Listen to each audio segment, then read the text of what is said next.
So I found another book. I found another book, and it says Think and Grow Rich. It says Think and Grow Rich by Napoleon Hill. Napoleon Bonaparte. Anyways.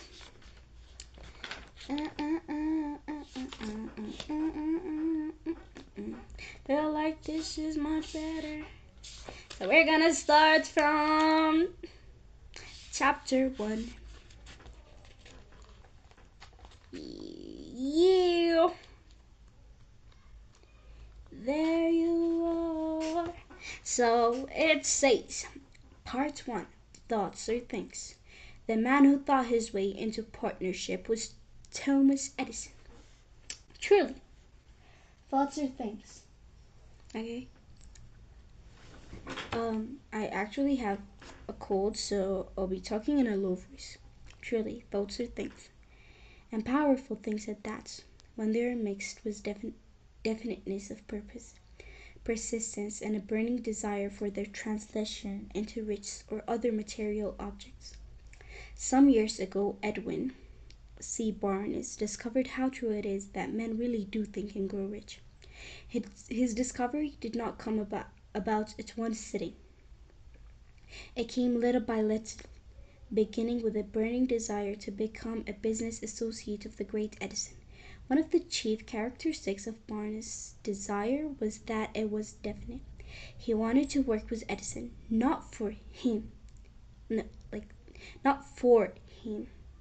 Observe carefully the description of how he went about translating his desire into reality, and you will have a better understanding of the principles which lead to it. When this desire or impulse of thought first flashed into his mind, he was in no position to act upon it. Two difficulties stood in his way. He did not know Mr. Edison, and he did not have enough money to pay his railroad fare to Orange, New Jersey. These difficulties were sufficient to have discouraged the majority of men from making any attempt to carry out the desire. But his was no ordinary desire. The inventor and the trump. Oh no.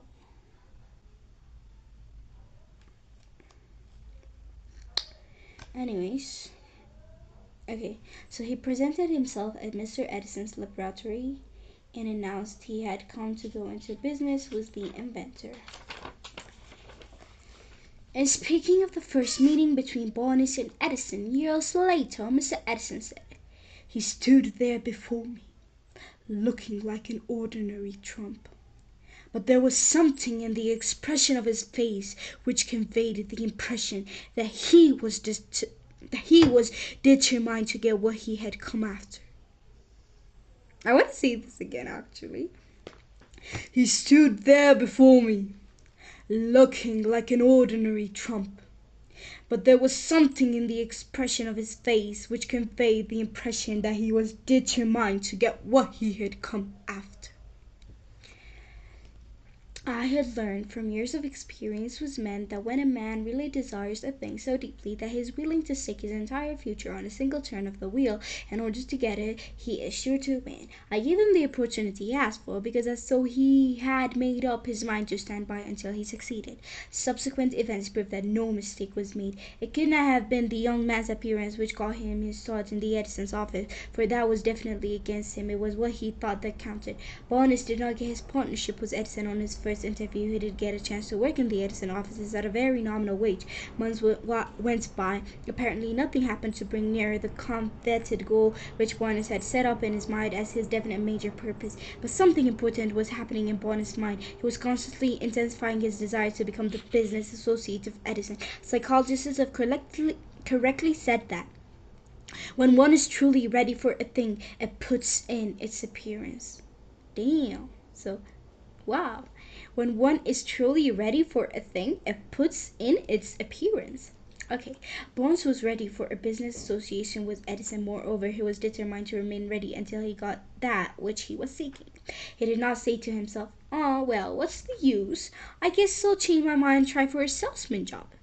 But he did say, "I came here to go into business with Edison, and I will accomplish this." Man? and I will accomplish this end if it takes the remainder of my life. He meant it. What a different story men would have to tell if only they would adopt a definite purpose and stand by that purpose until it had time to become an all-consuming obsession. Obsession. Maybe young Bowanus did not know it at that time, but his bulldog determination, his persistence in standing back of a single desire, was destined to mow down all opposition and bring him the opportunity he was seeking. Page 3. Sly disguises of opportunity. When the opportunity came, it appeared in a different form and from a different direction than Bowanus had expected. That is one of the tricks of opportunity. Okay? Guys, listen to this carefully. It says that is one of the tricks of opportunity. Opportunity has a sly habit of slipping in by the back door, and often it comes disguised in the form of misfortune or temporary defeat. Perhaps this is why so many fail to recognize opportunity. Well said. This is amazing. Mr. Edison had just perfected a new office device known at the time as the Edison dictating machine. His salesmen were not enthusiastic over the machine. They did not believe it could be sold without great effort. Bowanus saw his opportunity.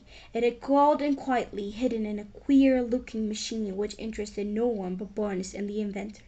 Bowanus knew he could sell the Edison dictating machine. He suggested this to Edison and promptly got his chance. He did sell the machine. In fact, he sold it so successfully that Edison gave him a contract to distribute and market it all over the nation. Out of that business association, Bowanus made himself rich and money. But he did something infinitely greater. He proved that one really may think and grow rich. How much actual cash that original desire of Bowanus was worth to him, I have no way of knowing. Perhaps it bought him $2 or $3 million. But the amount, whatever it is, becomes insignificant when it is compared with the greater asset he acquired in the form of definite knowledge that an intangible impulse of thought can be transmuted into material rewards by the application of known principles. Bowanus literally thought himself into a partnership with the great Edison. He thought himself into a fortune. He had nothing to start with except the capacity to know what he wanted and the determination to stand by that desire until he realized it. 3 feet from gold. Okay. One of the most common causes of failure is the habit of quitting when one is overtaken by temporary defeat. Let this sink in. I'm going to say it again. One of the most common causes of failure is the habit of quitting when one is overtaken by temporary defeat. Every person is guilty of this mistake at one time or another. And humans do make mistakes. An uncle of R.U. Darby was caught by the gold fever and the gold rush days and went west to dig and grow rich. He had never heard that more gold has been mined from the thoughts of men than has ever been taken from the earth. He stacked a claim and went to work with pick and shovel. After weeks of labor, he was rewarded by the discovery of the shining ore. He needed machinery to bring the ore to the surface. Quietly, he covered up the mine, retracted his footsteps to his home in Williamsburg, Maryland, told that's right. They got together money for the needed machinery and had a ship. The uncle and Darby went back to the work mine. The first car of ore was mined and shipped to a smelter. The returns proved they had one of the richest mines in Colorado. Wow! A few more costs of that ore would clear the depths. Then would come the big killing and profits. Down went the drills. Down went the drills. Down went the drills. Yes! And up went the hopes of Darby and Uncle. What? Up went the hopes of Darby and Uncle. Okay, then something happened. The vein of gold ore disappeared. Wow. Oh my God! No, this cannot happen. Anyways, they had come to the end of the rainbow, and the pot of gold was no longer there. They drilled on desperately, trying to pick up the vein again, all to no avail. Finally, they decided to quit. They sold the machinery to a junk man for a few $100s and took the train back home. The junk man called in a mining engineer to look at the mine and do a little calculating. The engineer advised that the project had failed because the owners were not familiar with fault lines. His calculations showed that the vein would be found just 3 feet from where the Darbys had stopped drilling. And that is exactly where it was found. Amazing. This is so wow. Imagine this, it was found just 3 feet from where the Darbys had stopped drilling. The junk man took millions of dollars in ore from the mine because he knew enough to seek expert counsel before giving up. Wow.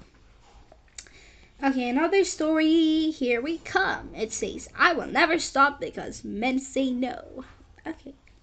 Long afterward, Mr. Darby recouped his loss many times over when he made the discovery that desire can be transmuted into gold. The discovery came after he went into the business of selling life insurance, remembering that he lost a huge fortune because he stopped 3 feet from gold. You see, he did make a mistake, but he's learning from it, I guess. Darby profited by the experience in his chosen work by the simple method of saying to himself, I stopped 3 feet from gold, but I never stop because men say no when I ask them to buy insurance. So Darby became one of a small group of men who sell over $1 million in life insurance annually. He owed his stickability to the lesson he learned from his quitability in the gold mining business. Before success comes in any man's life, he is sure to meet with much temporary defeat and perhaps some failure. I feel like we try so hard to do something or whatever that is, and then but we quit. But I feel like that last struggle, it was like, look up, you work so hard, and then you be like, I am ready for this, and then God will be like, are you? And then he literally gives you that one last test, that one last struggle that is so hard to bear. But when you succeed, it will be as sweet. Anyways, where was I? Or do you say where I? Where was I? Where? Whatever that is. Anyways. Yeah. Before success comes in any man's life, he is sure to meet with much temporary defeat, and perhaps some failure. When defeat overtakes a man, the easiest and most logical thing to do is to quit. And that is exactly what the majority of men do. More than 500 of the most successful men this country has ever known told the author their greatest success came just one step beyond the point at which defeat had overtaken them. Okay, this line is amazing. Listen, okay, let us sing. Failure is a trickster with a keen sense of irony and cunning. It takes great delight in tripping one when success is almost within reach. So, like, when you guys are working on something, doing something, and then like, there's, you face an obstacle, a very big one, a very hard test, and then you be like, oh my God, why are you doing this to me? I mean, I know I'm close to success. Is that why? You want me to quit? Keep on dreaming. Okay, that's what you have to say. Anyways, so when we go to the next story, it says a 50-cent lesson in persistence. Shortly after Mr. Darby received his degree from the University of Hard Knocks and had decided to profit by his experience in the gold mining business, he had the good fortune to be present on an occasion that proved to him that no does not necessarily mean no. One afternoon, he was helping his uncle grind wheat in an old-fashioned mill. The uncle operated a large farm on which a number of colored sharecrop farmers lived. Quietly, the door was opened, and a small colored child, the daughter of tenants, walked in and took her place near the door.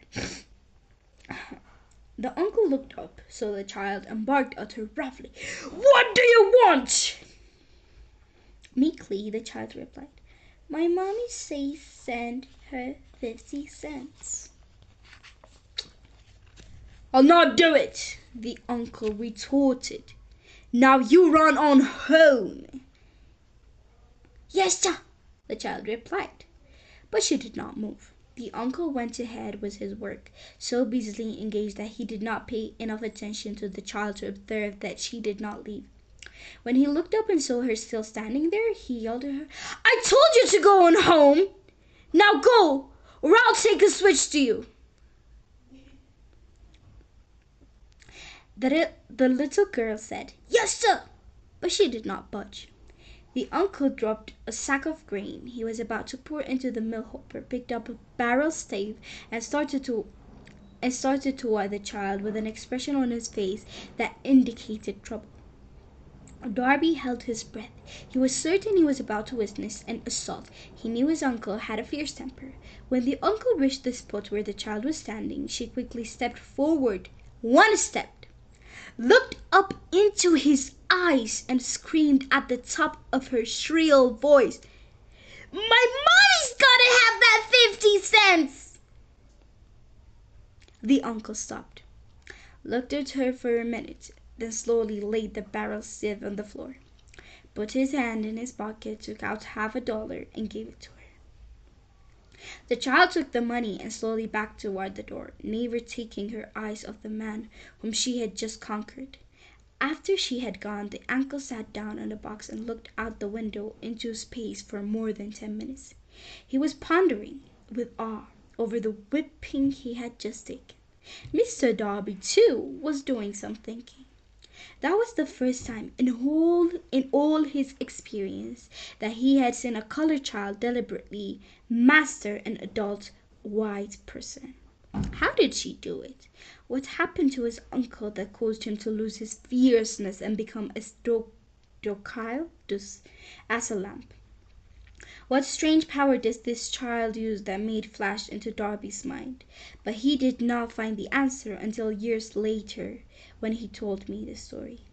Strangely, the story of this unusual experience was told to the author in the old mill, on the very spot where the uncle took his whipping. The strange power of a child. As we stood there in that musty old mill, Mr. Darby repeated the story of the unusual conquest, and finished by asking, "What can you make of it? What strange power did that child use that so completely whipped my uncle?" The answer to his question will be found in the principle described in this book. The answer is full and complete. It contains details and instructions sufficient to enable anyone to understand and apply the same force which the little child accidentally stumbled upon. Keep your mind alert, and you will observe exactly what strange power came to the rescue of the child. You will catch a glimpse of this power in the next chapter. Somewhere in the book you will find an idea that will quicken your receptive powers and place at your command for your own benefit. This same irresistible power, the awareness of this power may come to you in the first chapter, or it may flash into your mind in some subsequent chapter. It may come in the form of a single idea, or it may come in the nature of a plan or a purpose. Again, it may cause you to go back into your past experiences of failure or defeat and bring to the surface some lesson by which you can regain all that you lost through a defeat. As I described to Mr. Darby, the power unwittingly. I tried to rap, but it just I just could. Anyways, unwittingly used by the little colored child. He quickly retraced his 30 years of experience as a life insurance salesman and frankly acknowledged that his success in that field was due in no small degree to the lesson he had learned from the child. Mr. Darby pointed out, every time a prospect tried to bow me out without buying, I saw the child standing there in the old me, her big eyes glaring in defiance, and I said to myself, "I've got to make this sale." The better portion of all sales I have made were made after people had said, Wow. This says, "The better portion of all sales I have made were made after people had said, no!" Anyways, he recalled, too, his mistake in having stopped only 3 feet from gold. But, he said, that experience was a blessing in disguise. It taught me to keep on keeping on. Wow, wow, wow, wow. That experience was a blessing in disguise. It taught me to keep on keeping on. No matter how hard no matter how hard the going may be, a lesson I needed to learn before I could succeed in anything.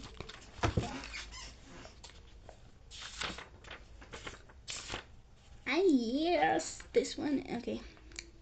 This story of Mr. Darby and his uncle, the child and the gold mine, doubtless will be read by hundreds of men who make their men and women.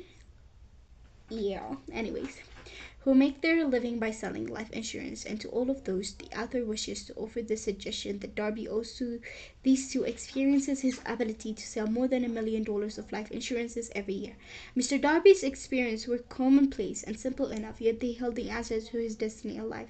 Therefore, they were as important to him as life itself. He profited by these two dramatic experiences because he analyzed them and found the lesson they taught. But what of the man who has neither the time nor the inclination to study failure in search of knowledge that may lead to success? Where and how is he to learn the art of converting defeat into stepping stones to opportunity? In answer to these questions, this book was written. Well, it says one sound idea is all you need. The answer called for a description of 13 principles, but remember, as you read, the answer you may be seeking to the questions which have caused you to ponder over the strangeness of life may be found in your own mind, through some idea, plan, or purpose which may spring into your mind as you read.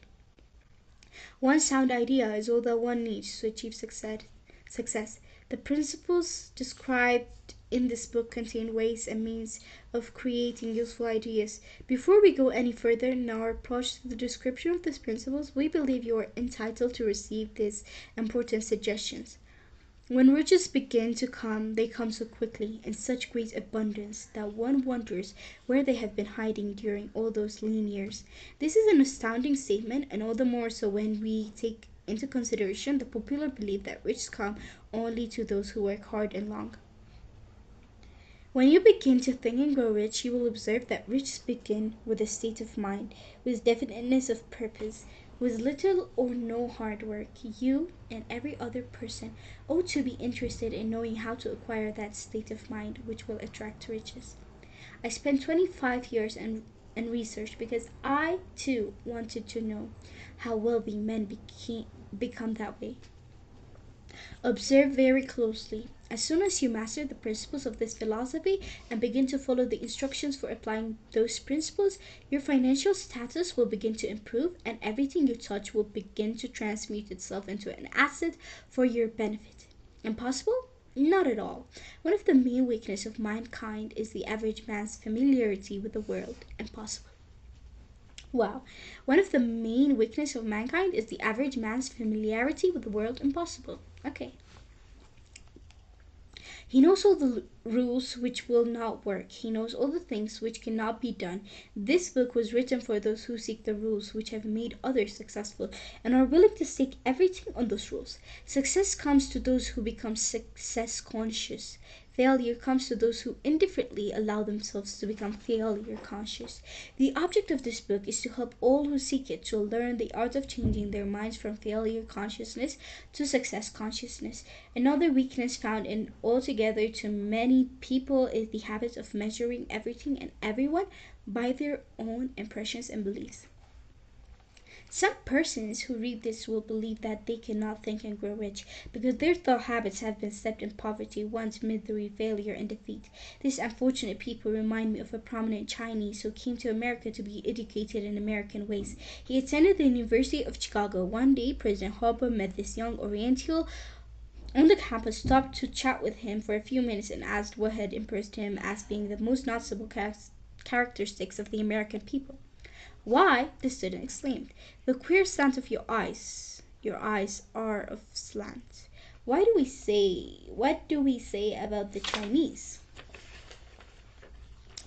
We refuse to believe that which we do not understand. Damn, okay? Let this we refuse to believe that which we do not understand. We foolishly believe that our own limitations are the proper measure of limitations.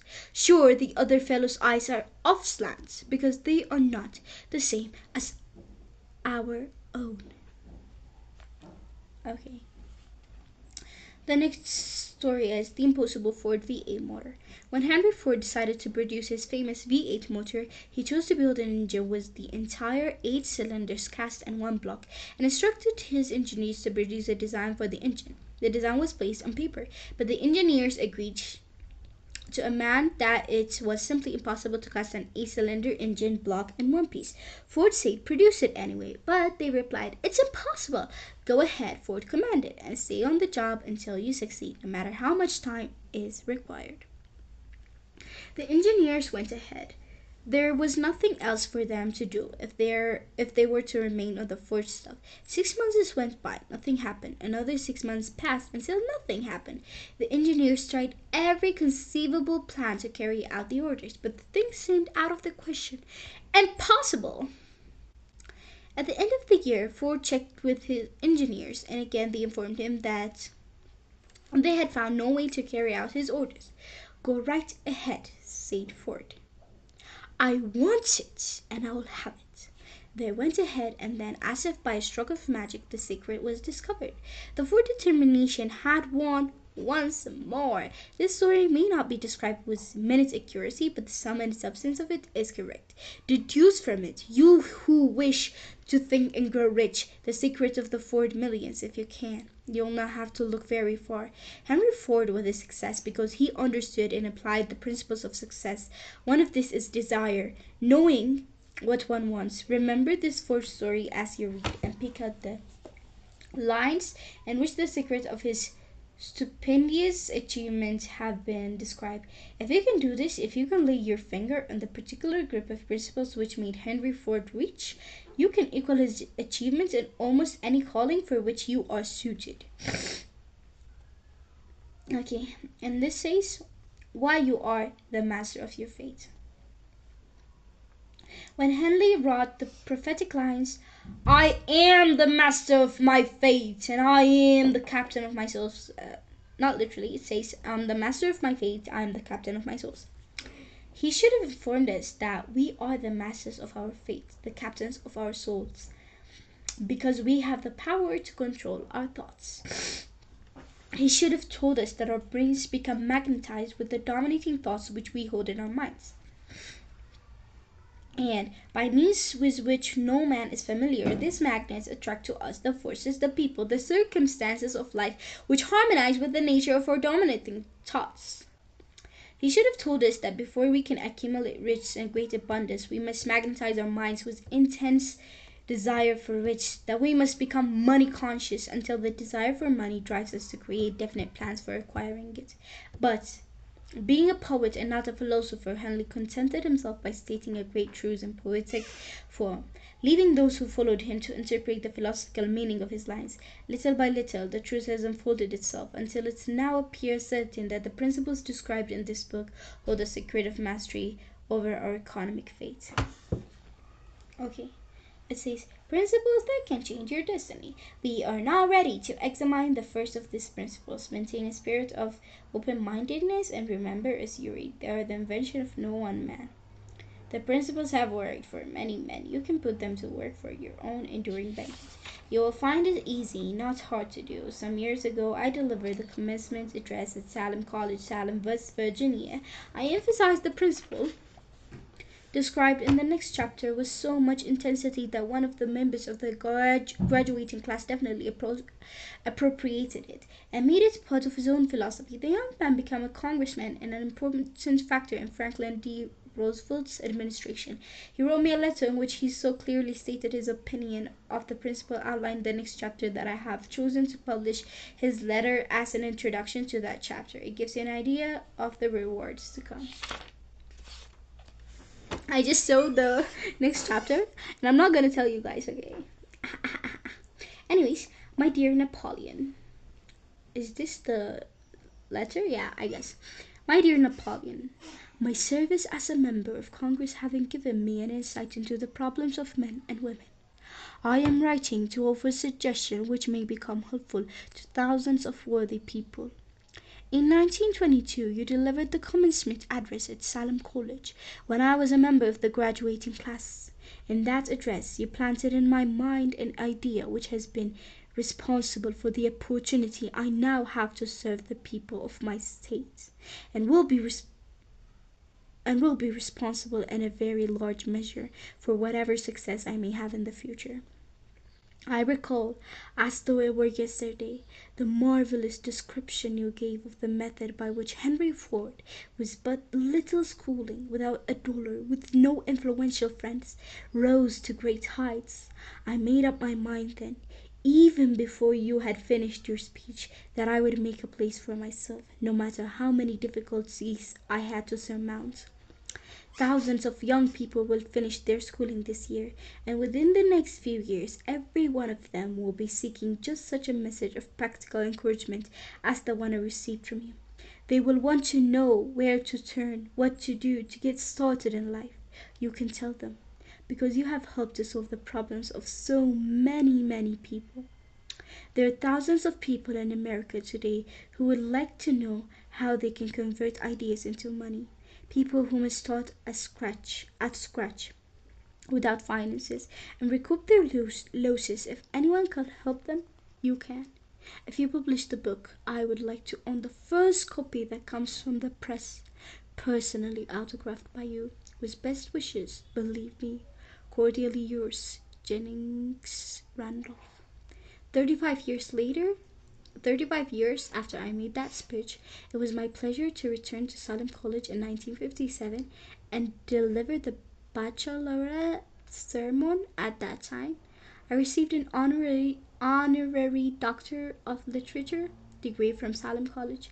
Since that time in 1922, I have watched Jennings Randolph rise to become one of the nation's leading airlines executives, a great inspirational speaker, and United States Senator from West Virginia.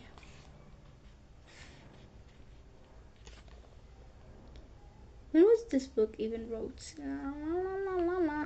Anyway, so we finished the first chapter. Let's go. Way to go. Way to go. What's this? It took me 32 minutes? Wow. Wow. I read so slow. What the hell? Anyways, yeah. So this is we finished the first chapter of the book Think and Grow Rich, and see you in the next video, which means tomorrow. See you tomorrow, and we're gonna continue with the second chapter. Honestly speaking, I want to continue now.